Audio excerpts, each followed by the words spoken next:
کہ احساس نہیں.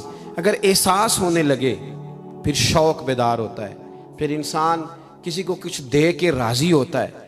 پھر اس کا حضرت حذیفہ بن یمان رضی اللہ تعالیٰ عنہ فرماتے ہیں, یہ حدیث امام غزالی لائیں اور اپنی سند کے ساتھ لائیں.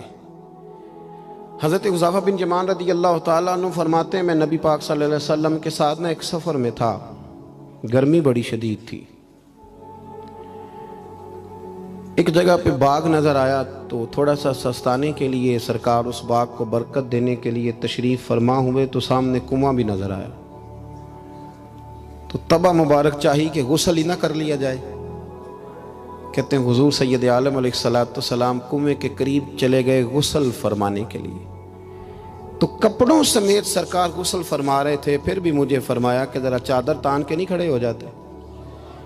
یہ نا زیادہ شرم والا ہوتا ہے کھلا لباس, اس میں زیادہ احساس ہوتا ہے. یہ گرمیاں آتی ہیں نا تو سمجھدار آدمی بھی خالی بنیان میں گھومنے لگتا ہے, سیاںا بندہ بھی اچھا نہیں لگتا, تہذیب کے مطابق نہیں. ہماری وزاداری جو ہوتی ہے وہ باہر نہیں گھر کے اندر بھی ضروری ہوتی. بیٹیاں ہیں, بہنیں ہیں گھر کے اندر, بڑا اچھا رویہ انسان کا ہو تاکہ خوبصورتیاں اور خوشبوئیں بکھریں. کپڑوں سمیت غسل فرما رہے ہیں اور حضرت حذیفہ بن یمان کہتے ہیں میں چادر تان کے کھڑا ہو گیا. سرکار تھوڑے سے غسل کے بعد فرمانے لگے, حذیفہ گرمی بڑی تھی, نہانے میں بڑی لذت آ رہی ہے, تو میں تھوڑا اور نہ نہاؤں. تو میں نے کہا حضور میری تو نوکری قبول ہو رہی ہے, میرے لیے تو سعادتیں. کہتے ہیں سرکار نے تھوڑا غسل کیا, اب حضور بس کرنے لگے تو میں نے عرض کی, میں نے کہا یا رسول اللہ میری خواہش ہے کہ تھوڑا اور غسل فرمائیں. سرکار نے تھوڑا اور غسل کیا. میں نے کہا حضور اور کریں. کچھ دیر حضور غسل کرتے رہے. تکمیل غسل پر میں بڑا راضی تھا, کلیجہ بڑا ٹھنڈا تھا کہ آج میری خدمت قبول ہوئی, آج مجھے حصے میں یہ سعادت آئی. کہتے ہیں جب میں فارغ ہوا نا تو حضور فرمانے لگے چل اب تو بھی غسل کر, تو بھی غسل کر اب. تو میں غسل کرنے لگا تو فرمایا ادھر دیکھنا میری طرف. یہ ہمارے ہاں نا کچھ لوگ بن کے بیٹھ گئے اور انہوں نے سمجھا کہ شاید چونکہ میں لیڈر ہوں, شاید میں سربراہ ہوں اور باقیوں پر لاگو ہے کہ میری گاڑی کے پیچھے دوڑیں اور میرے نعرے لگائیں. دیکھو جب انسان انسانوں کے اندر احساس پیدا کرنے کی طرف دیکھے گا تو سب سے پہلے میرے محبوب کی زندگی سے درس حاصل کرے گا. سرور کائنات صلی اللہ علیہ وسلم نے کہا غسل کرو. کہتے میں غسل کرنے لگا تو محبوب فرمانے لگے چادر مجھے دو, میں تان کے کھڑا ہوتا ہوں. کہتے میرے تو پیروں تلے زمین نکل گئی. میں نے کہا یا رسول اللہ صلی اللہ علیہ وسلم مہربانی فرمائیں آپ یہ نہ کریں. تو حضور نے فرمایا تو نے کیا ہے نا تو میں کیوں نہ کروں. کہتے ہیں اب حضور نے حکم دیا تو میں نے چادر سرکار کو پیش کر دی. حضور تان کے کھڑے ہو گئے تو میں جلدی سے غسل کر کے فارغ ہو گیا. میں نے کہا حضور نہا لیا ہے. فرمایا حذیفہ مجھے گرمی لگ رہی تھی تو تمہیں بھی لگ رہی ہوگی نا, صحیح کر کے غسل کرو. کہتے میں غسل کر چکا, یارو ذرا اس کی لذت تو محسوس کر لو. کوئی حرج نہیں یار, اگر کوئی کام ہمیں کبھی اپنے ہاتھ سے کرنا پڑ جائے کوئی مسئلہ نہیں. اگر آسمانوں پہ چلو گے تو زمین والوں سے پیار نہیں بڑھے گا, اور اگر زمین والوں کے بیچ رہو گے پیار کرو گے تو محبتیں بڑھیں گی. حضرت حذیفہ بن یمان کہتے ہیں کہ میں پھر تھوڑی دیر غسل کے بعد عرض کی حضور کر لیا غسل. تو کہتے ہیں اب سرکار نے میری طرف غور سے دیکھ کر فرمایا حذیفہ دو حرفی بات ہے, جتنی دیر میں نے غسل کیا تم بھی اتنی دیر ہی کرو گے, اور کرو گے تو بات ختم ہوگی ورنہ یہ بات ختم نہیں ہوگی. حضرت حذیفہ بن یمان فرماتے میں نہا بھی رہا تھا اور مدینے والے رسول پہ درود و سلام بھی پیش کر رہا تھا. دیکھو اگر یہ شدت آئے نا, دیکھیں میں اکثر دوستوں سے کہا کرتا ہوں کہ میرے جیسے آدمی کو نا بن جاتی ہے عادت سٹیج پہ بیٹھنے کی.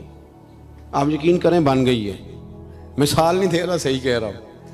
اب کئی دفعہ ایسے ہوتا ہے کہ بہت ساری محافل میں نا چاہیے نا بندہ پیچھے بیٹھ جائے, لیکن وہ ایسی جو نجی جو اساتذہ کی ہیں, جو بزرگوں کی ہیں, جن میں بڑے بیٹھے, ان میں بھی کئی دفعہ شک ہونے لگتا ہے کہ آگے ہی جانا ہے, حالانکہ نہیں جانا.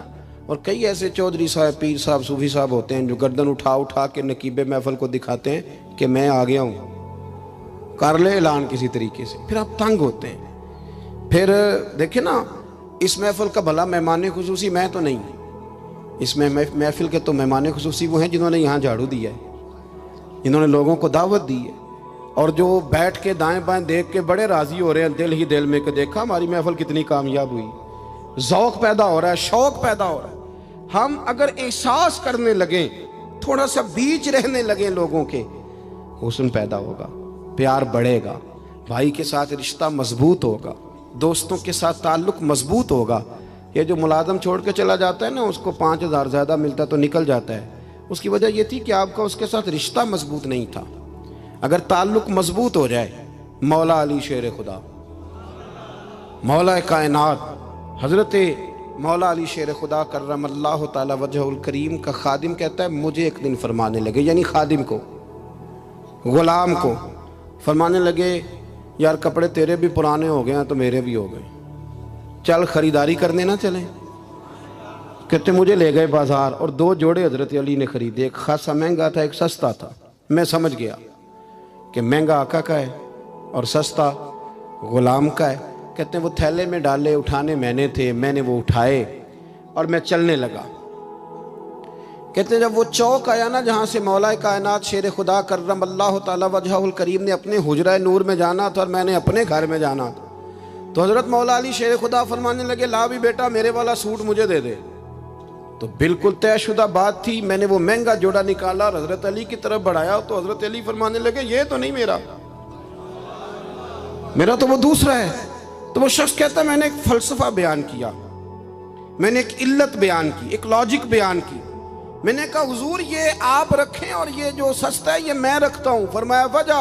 کہنے لگا حضور وجہ بڑی سادی سی ہے، ایک پورا فلسفہ اس کے پیچھے، اور فلسفہ یہ ہے کہ آپ آقا ہیں اور میں غلام ہوں، تو آقا مہنگا پہنے اور غلام سستا پہنے۔ تو حضرت علی وہ والے عالم ہیں جن کو علم بھی مدینے والے رسول نے عطا فرمایا ہے، تو آپ حکم بھی کر سکتے تھے کہ نہیں تو لا میں نے وہی پہننا ہے، حکم بھی کر سکتے تھے، لیکن اس نے دلیل دی تھی نا، تو پہلے اس کی دلیل کو توڑنا ضروری تھا۔ حضرت علی کہنے لگے فلسفہ ہی تو نے بیان کرنا ہے تو اپنے والا نہ کر، تو میرے والا کر۔ اس نے کہا حضور کیا مانا؟ آپ فرمانے لگے تو کہہ رہا ہے کہ مہنگا جوڑا میں پہنوں گا اور سستا جو ہے وہ تو پہنے گا۔ فرمانے لگے تو نے یہ دلیل بیان کی ہے کہ میں آقا ہوں تو غلام ہے، تو فرمایا تو میرے والی علت لینا۔ حضور وہ کیا؟ آپ فرمانے لگے تو پہن مہنگا اور میں پہنتا ہوں سستا، دلیل یہ ہے کہ تو جوان ہے اور میں بوڑھا ہوں، تو جوانوں کو پہننے چاہیے مہنگے کپڑے، بوڑھوں کا تو سستوں سے بھی گزارا ہو جاتا ہے۔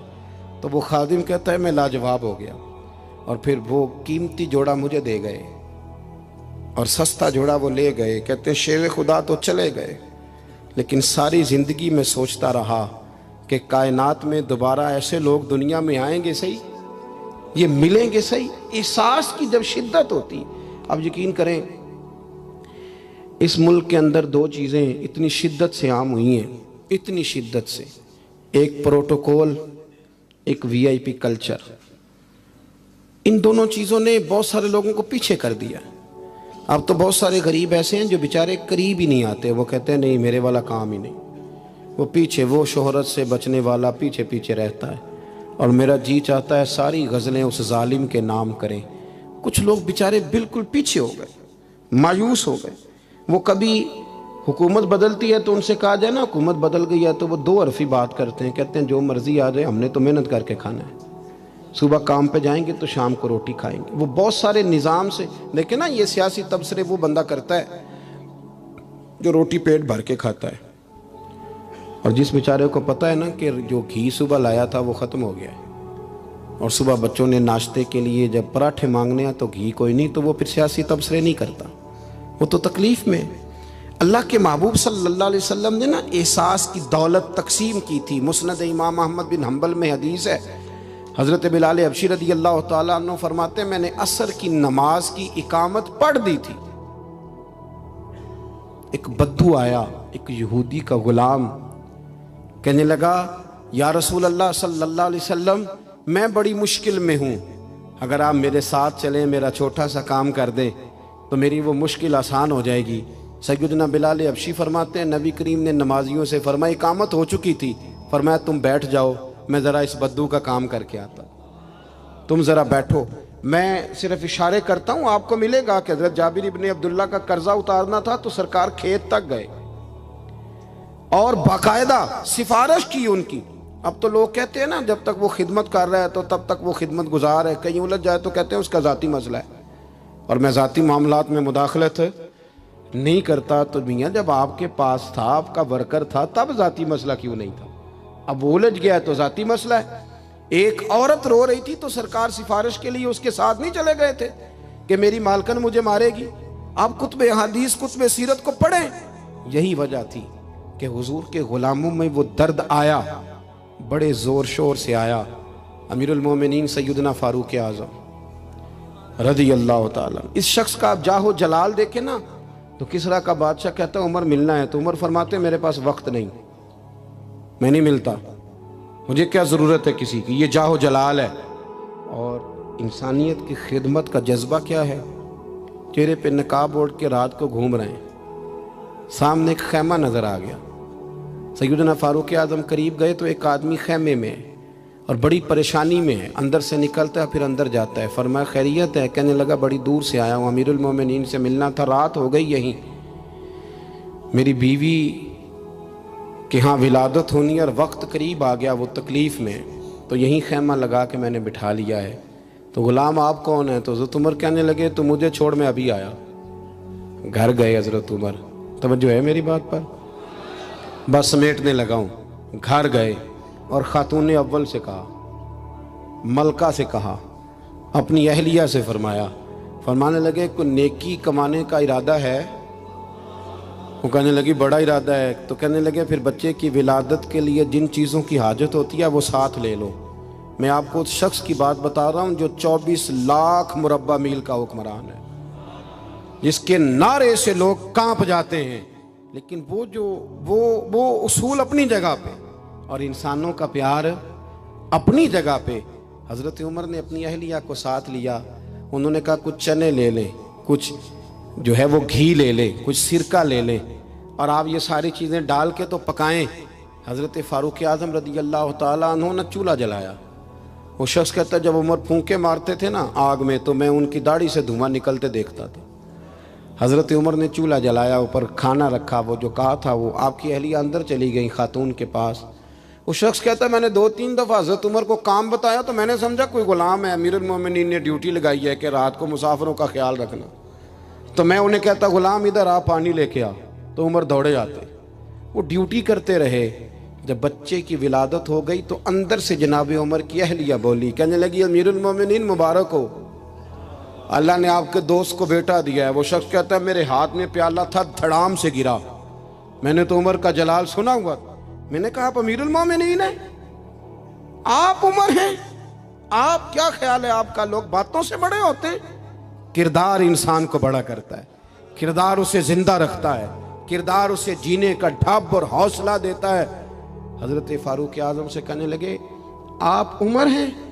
جناب فاروق اعظم کہنے لگے ہاں میں عمر ہوں، تمہیں ضرورت کی ساری چیزیں میں نے دے دی ہیں، باقی صبح آنا اور جس کام تم آئے ہو وہ بھی کیا جائے گا۔ اس نے پیر پکڑ لیے، امیر المومنین مجھ سے غلطی ہو گئی۔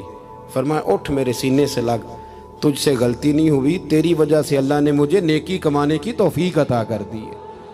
اپنی زندگی میں 3-4 چیزوں کا خاص خیال کریں، عقائد مضبوط رکھیں۔